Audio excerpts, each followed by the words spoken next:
The last two videos introduced us to the if and the if-else statement, and now we want to see something that will go along with those, which is logical operators. So in this video, we're going to take a look at the AND logical operator, and then the next video we'll look at the OR logical operator.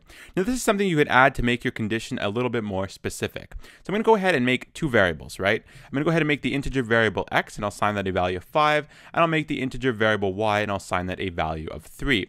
Now we're just going to be working with the if statement in this video to show you guys what I want. I'm going to go ahead and write if, and I'm going to put my condition. Now, what happens if I want to have more than one condition, for example, right? I want to have conditions on two different variables inside of my if statement. What I can do is I can say I want x to be greater than 3, and I also want, for example, y to be greater than 1.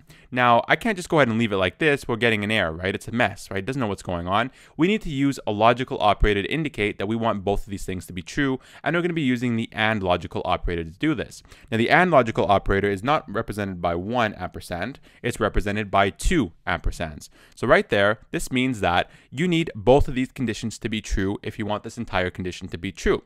You have the AND logical operator, which is 2 ampersands side by side, and that means that x will need to be greater than 3 and y will need to be greater than 1 to execute whatever code we're going to put inside of this body of the if statement.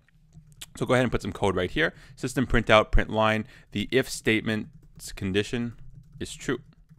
Just like that. We're not going to go ahead and put the else. I guess I could put the else, right? I'll go put the else just to be consistent here.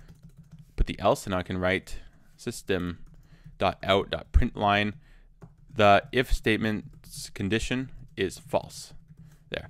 It's good to put it like that, right? Because then we'll know if it's true or not, right? We're definitely going to have something outputted to our screen. So there's our if-else statement. Now this needs to be true if you're going to have this being executed, right? Both these things need to be true. So let's go take a look at this, right? We'll go ahead and run this, and we see the if statement's condition is true because x is greater than 3. We know 5 is greater than 3, and y is greater than 1 because 3 is greater than 1. Now, what would happen if we were to go ahead and change this up just on one of them, right? Now we want y to be greater than 10. Well, you know, x is still greater than 3, but y is no longer greater than 10. So what's going to happen here? Or y was never greater than 10. I mean, y is no longer true. This part of the condition is no longer true is what I meant to say.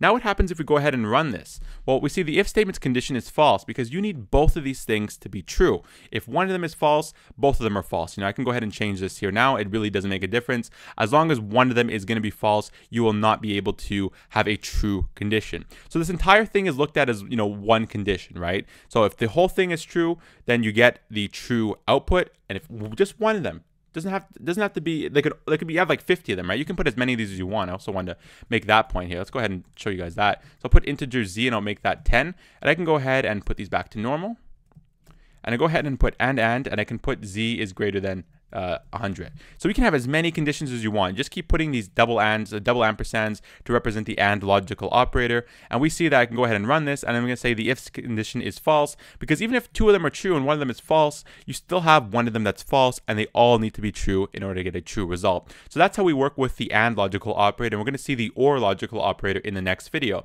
you have any questions regarding this, leave them in the comments below, and I'll respond to you as soon as possible. Thank you very much for watching.